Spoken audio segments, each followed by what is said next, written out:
EIA, Environment Impact Assessment ataupun penilaian impak alam sekitar adalah satu kajian mengenal pasti, meramal, menilai dan mendapatkan informasi melalui komunikasi yang dibuat terhadap pihak-pihak terlibat yang mana ianya berkaitan dengan kesan terhadap alam sekitar yang berpunca dari cadangan projek pembangunan serta menyenaraikan langkah-langkah mitigasi sebelum projek pembangunan berkenaan diluluskan dan beroperasi.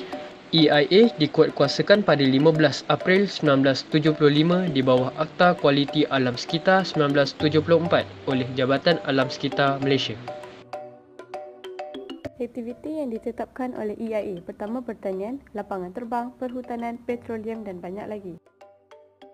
Prosedur EIA. Semasa peringkat spesifikasi, penyokong projek harus mengesahkan konsep projek selaras dengan rancangan.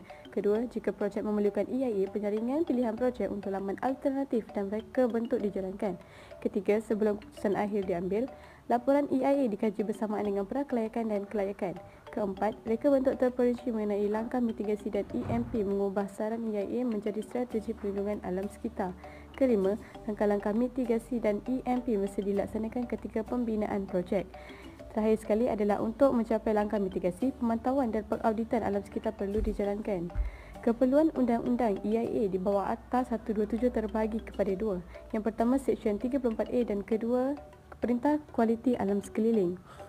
Pelan pengurusan alam sekitar EMP tujuannya adalah untuk melindungi dan meningkatkan persekitaran alam sekitar. Ianya digunakan untuk menyediakan sistem pengurusan alam sekitar EMS untuk fasa projek pembangunan. Libat sama awam terhadap EIA mempengaruhi proses perancangan dalam membuat keputusan terhadap sesebuah projek pembangunan.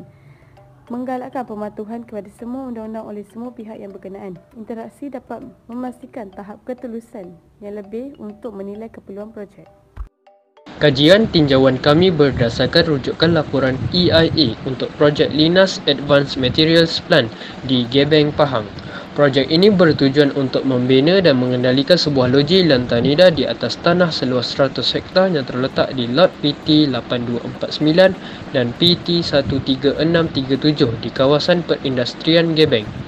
Berdasarkan hasil rujukan, kami mendapatkan maklumat berkaitan syarat-syarat kelulusan EIA, penguatkuasaan dan pemantauan oleh Jabatan Alam Sekitar dan isu-isu berbangkit untuk projek tersebut. Syarat-syarat kelulusan EIA. Pertama, konsep projek LAMP.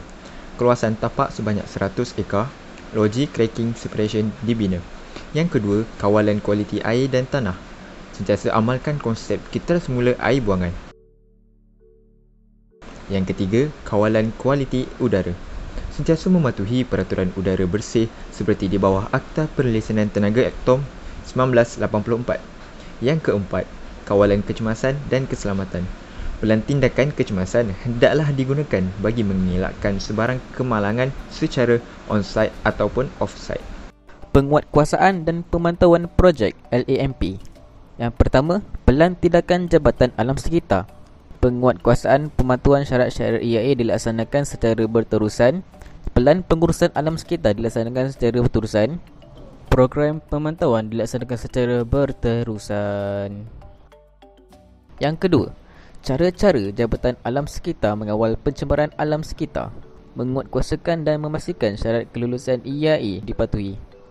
Mengawal hakisan dan kelodakan pada peringkat pembinaan. Mengawal dan menguruskan semua buangan toksik yang berbahaya. Isu-isu berbangkit yang diperolehi daripada projek LAMP ini ialah apakah kriteria penilaian Jabatan Alam Sekitar yang dipercayai memberi kelulusan fast track kepada Linas. Pemprosesan laporan mengikut piagam yang ditetapkan.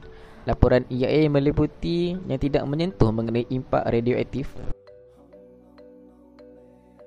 Bagi cadangan pula, Jabatan Alam Sekitar hendaklah mengenakan kompaun kepada pihak yang tidak mematuhi garis panduan EIA. Yang kedua, menguar-warkan objektif EIA di media elektronik. Yang ketiga, penglibatan orang awam adalah sangat digalakkan. Yang keempat, mengadakan kempen kesedaran tentang masalah alam sekitar.